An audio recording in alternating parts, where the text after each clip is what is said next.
Here, everybody. Isolation day 27. Getting near to the end. I think we're all a lot of people back at work next week. Hopefully, a little bit of normality apart from the social distancing in the workplace and all that sort of stuff to contend with. So yeah, hopefully for your perspective, we're coming to the end of these blogs before too long. So I just want to start by saying a belated happy birthday to Her Madge, Queen Elizabeth, from yesterday, 94. Good effort that. Keep going, Your Majesty. They had a party last night apparently at Pizza Express, organised by Prince Andrew. So I don't know how that went. I'm also conscious that after last night, I was a bit defamatory towards the Chinese, really, a little bit. I did use the words like Chinese bastards and stuff like that. So I think I just did a quick limerick on that subject. There once was a virus named Corona, exported from China, the owner. To verify our fears, it's all ending in tears, and they reckon the bat was the donor. So I went running with Lewis today, and going back on yesterday's theme about getting old, I mean, it was tough. We went up the hill from the house here, only 2 miles. My God, I am getting old, seriously. I mean, we ran up past the farmyard, about 6 or 8 geese came out, and I thought, shit, because they're quite aggressive, these geese, and they sort of stood there waiting for me, trudging up, and I got to the point where I thought they're going to come for me.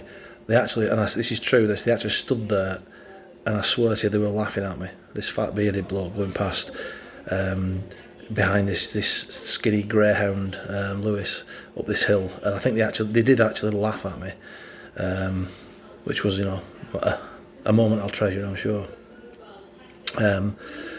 Oh yeah, I saw the news today. Tony Blair, they've asked Tony Blair to come back and get involved in the fight against, the war against the coronavirus war, and I think probably a refreshing change from actually being responsible for starting one. Hashtag can't find the chemical weapons. So, on the subject of politicians, I finally done it. My long-awaited poem. Trying not to get too angry while I was writing it, I must admit, because I do get my back up a little bit, as you probably know. I've mentioned it a few times. So here we go. This is politicians. Make of it what you will. So to talk about these characters, perhaps a poem is ideal. Maybe it's best to make light of the livings some of them steal. It's not that they're untrustworthy and out to deceive. It's more that we don't know which of their two faces to believe. Whether they're throwing insults in Parliament at their opposite number, or Jacob Rees-Mogg using the bench for a slumber. Order, order, shouts the prat in the chair. But they carry on bickering, they don't really care. Well, let me rephrase that. Is a common retort. I'm an honest politician, I can't be bought. We've got Boris and the Tories, a little over to the right, and Sir Keir and the lefties, who are up for a fight. Starmer, he won't give up till he's got Boris Johnson floored. He's so dogged and determined, except when the grooming gangs got ignored. Lib Dems came next, SNP and the Green, and I challenge anyone to find me one that says what they mean. Next we turn to the expense claims, and the numbers start to crunch. A second home in Chelsea, a regular executive lunch, an office for your spouse, and a flat for your mums. But don't worry about the figures, because Diane Abbott's got the sums. Well, it wouldn't be fair to comment, is the most used reply. But what I say is the truth. No way I'd lie. Oh, Jeremy Corbyn remained a weasel right up until his exit, and he shot himself in the foot when he changed his mind over Brexit. Theresa was a pussycat when trying to negotiate with the Euro. And Angela Rayner didn't finish top of the class at the Intelligence Bureau.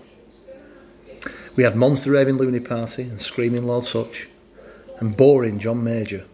He didn't do much. Thatcher was a bully, and Ball she didn't lack.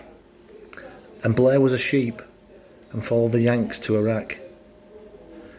There was David Miller, the Chelsea fan, liked a bit of hanky-panky, and tight-lipped Nicola Sturgeon, better known as Jimmy Cranky. So I think you're now getting my drift. I don't really like this lot. I tried to spell it out with these words that I jot. I want the country as one, and not to sound just like a mourner. Not politicians trying to control the masses with the fear peddled on Corona. So get your act together and represent your vote, or step off the gravy train and go and get your coat. Cheers, guys.